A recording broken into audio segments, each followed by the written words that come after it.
Moving on to another team that lost this week, Chelsea. I mean, we've touched on it already. Don, you were talking last week. There's a lot of talk about being close to Arsenal, overtaking them, beating them. You fast forward a week, obviously drew that game at the weekend. You've seen Esteval dragged off twice at half-time, lost away at lost away at Leeds. How are you feeling about your club right now, your approach to this last week and the position you find yourself in? Bro, listen, the other day, Terry, I wasn't even angry. It was more just, again, because I've accepted what the situation is with the centre-backs, right? I've accepted it, bro, because I'm not going to not talk about anyone else in the game because I thought our midfield was poor. I thought our attack wasn't great in the game. Second half, we picked it up a little bit more, like when Neto and Garnacho came on. And I think we would have come back in the game. There was like half an hour left, bro. There was 6 minutes added time. They were quiet as well in the second half when we scored that goal quite early. But like I said to you last time, bro, our centre-backs, certain man, guys like Tosin, it's a weak chin. These sort of guys, bro, as soon as that third goal went in, that's the game done. And how many examples can I give you this season where they've fucked about, bro? I can talk about the game against Sunderland. I can talk about the game against Bayern Munich, bro. I can talk about the game against Brighton, right? I could give you so many examples. That's why I can't come on here and say, yo, we've got a better squad than Arsenal right now, or we're going to finish above Arsenal right now. Because as much as I rate many players in this team, our fullbacks, I rate our midfielder, I like certain man in our attack, we have a weak chin of these centre-backs, right?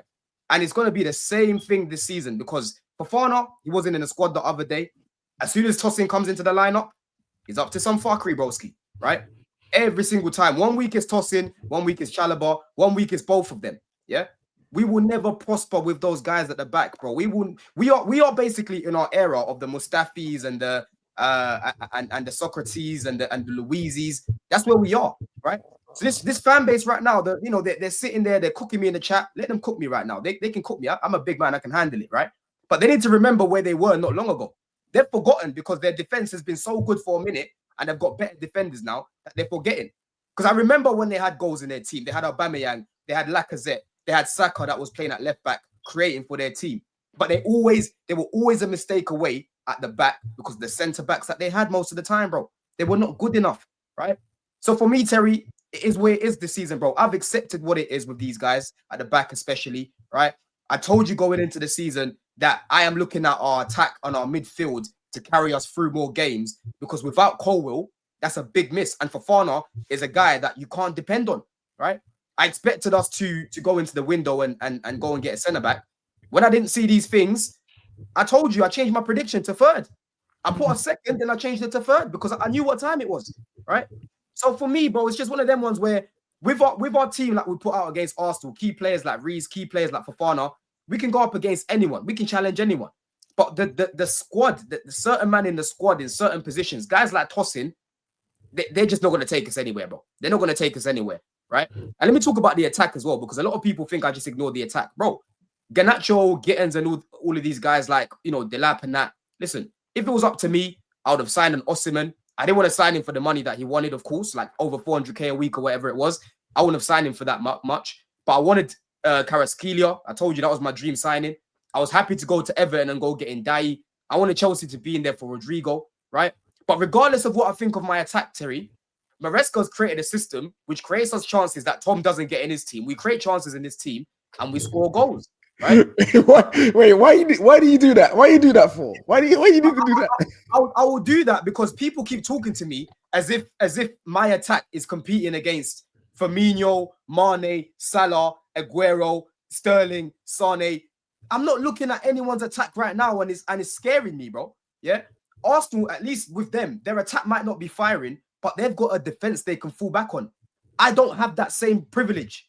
I don't have that privilege, and neither does Tom, right? Man City, they score goals, but look how many goals that they're leaking as well, bro. You know what I mean? So I'm not looking at this league and thinking it's prime Pep, prime Klopp. When people keep telling me, you attack this, you attack that. Bro, this league is rubbed. Man United could have been level on points with Chelsea yesterday, bro. That's how rubbed this league is right now, right? So the league, hang on. So the league is rubbed. That's the issue here. No, my thing is, Terry, when I'm looking at my attack, right? My attack is not competing against some world-class attackers, is my point that I'm making. Because if you're looking at Liverpool on paper, they've got the best attack on paper, but they're not even firing at the minute, right? My team scores goals. My team creates chances. And we haven't even had Cole Palmer in the team, right? A lot of people have been cooking Delap. I've said it to you already, Terry. I don't think we're going to see the best of Delap until the second half of the season because he's been out for a minute. Chelsea, bro, it's been a minute since we've had a striker. The last striker we had was Lukaku. We are learning to play with a guy. Same way Arsenal had to learn how to play with Gyökeres. We are learning how to play with this guy. And that's why I don't see him being at his best until the second half of the season. But guys like João Pedro, bro, João Pedro's been pathetic. He's been playing in the 10 where we say he should be playing, not creating, not shooting. I thought Maresca the other day was shit as well, like starting Chalobah at right back. He came out today saying, what did he say? He said, he made a mistake starting Tosin. He wanted to start 3 centre-backs because he wanted to deal with Calvert-Lewin and that in the air, but that didn't work out. You know what I mean? Now he's saying, it's not about the experience, it's about the quality. And that's what I've been telling you as well. Tosin's been playing in the Prem now for how long, right? It's about the quality of this team, bro. You know what I'm saying? So it is what it is. Bro. I think it's a mixture. I think it's a mixture, though. I think it's a mixture. I just never agree with that. I understand. So Tosin's a great example. When you signed him, Tosin reminds me of what I mentioned about Isak earlier. And Isak thing I said was a little bit jovial. I think Tosin in a side that's compact, sits low, etc. I think he'll do well in that. I thought he did quite well at Fulham. When he signed for you, I thought he'd translate. When you play for a Chelsea, far more isolated defending, you're far more exposed at Chelsea and Arsenal or Liverpool as a defender than when you're at a much smaller club.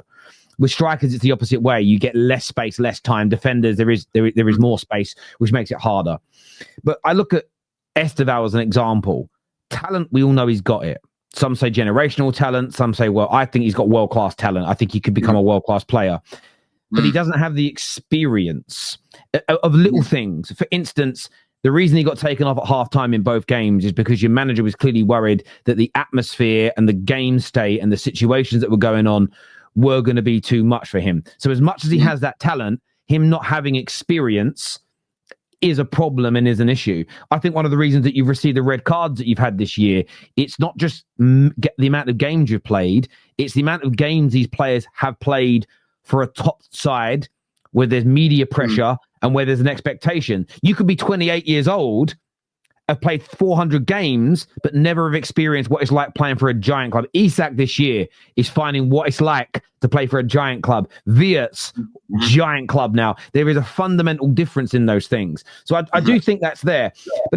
But in terms of Maresca, I do agree with you. I think the biggest culprit, I think the blaming of Tosin is really interesting because I felt, like you said, I thought Delap and Pedro were poor. Enzo Fernandez was almost, I would say the mistake for Tosin's the third goal was a much bigger mistake. But Enzo for the second goal, horrendous touch from him. Let's go back a little bit, right? Awful touch from him. Listen, you could talk about the touch, right? But again, Leeds were pressing us at that point, Terry. Right. This is where, as a centre-back, when you've got the ball, you read that situation. Enzo's not Lavia, right? If you give it to Lavia there, Lavia will probably beat that press and get out of it, right? But you have to be able to know your teammates, bro. Know their weaknesses, know their strengths. You can see that we're losing the game already, right? You can see that it's rocking behind you. You've got all this experience in the world, Tosin. Go long and let the team just settle. Don't give it to Enzo there when you can see he's got a man on his back. Now, obviously, Enzo's touch wasn't great. I'm not excusing Enzo's touch.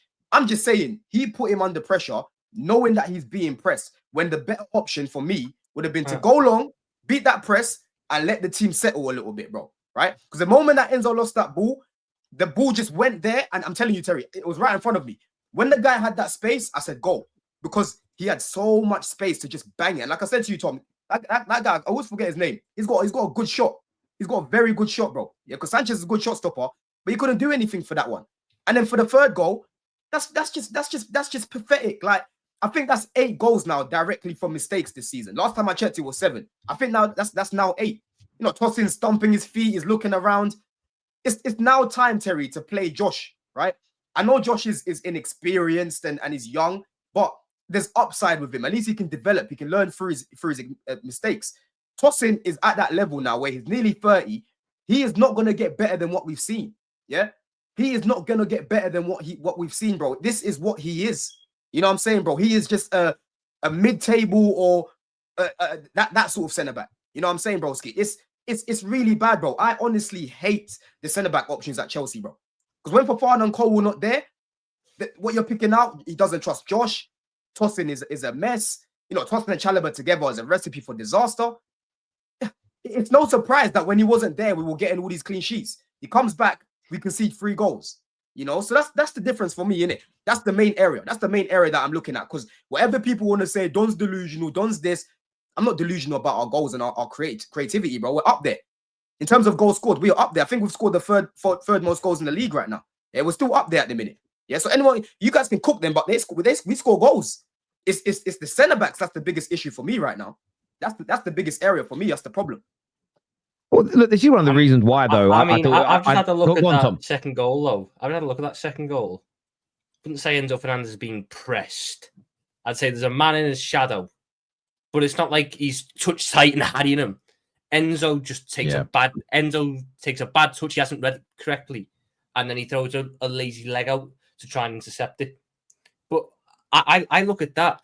If my midfielder, I get what you're saying. It's not that I'm not saying that Tosin's give him the perfect pass there, but I'd expect my midfielder to be able to handle that. Yeah, but Tom, if I'm looking at that, I'm not blaming the passer for that. I'm blaming the midfielder for that. Yeah, but the midfielder's got to be handling that. Yeah, but Tom, before that goal, they were maintaining a lot of pressure, right? That's what I'm saying. This is where your experience should kick in, and you relieve the team from that pressure. Before that, bro, they boxed us in. They had us boxed in. Yeah, I get you. But I'm just watching it now. He's being pressed himself, and he beats a man. He's being pressed more than Enzo is. He's being pressed, and he can't cross the ball because he's being closed down. He passes the ball inside to Enzo, who's got a man to his left that he can see, and he's about 4 yards away. On the inside of Enzo, there is so much room. So he can do one of 2 things here. He can pass it back to your 5, who is Badia Shield, that can go long, or he can just take a good touch and turn on the inside. And actually then there's room, because that would have, if he touches and turns correctly, that is 5 Leicester Leeds players turned out. And you know as well as I do, Enzo has the ability to do that. But the ball comes in, his touch is poor, which means he then loses it, and then he tries a tackle and it's weak. But even then, right, the recovery from him doesn't bust the gut. The guy that actually takes the ball off of his foot, the guy that wins the ball off of him, they're next to each other. By the time that ball goes into the goal scorer, the guy that wins the ball off him is just behind the goal scorer. Enzo's now 12, 13 yards away. And I'm not saying Tosin is blameless in this, but I heard people tell me on our match reaction, they were like, yeah, Tosin made everybody play badly, made everybody's touch worse, everybody's passing worse, everybody missed chances. I believe that is scapegoating one player and taking blame away from others. It wasn't all on Tosin, but like I said to you, Terry, the best analogy, bro, is what I said to you the other day, right? Because you were like, well, you think you've got the best right backs, you think you've got the best midfield, you think you've got this, you think you've got that over Arsenal, right? Regardless of what I think of these attributes, if you're a fucking boxer right now and you've got a fucking weak chin and you're up against another boxer who's similar to you, heavyweight as well, but they're weak, their chin stronger, you're gonna get knocked the fuck out, right? That third goal was another knockout, broski.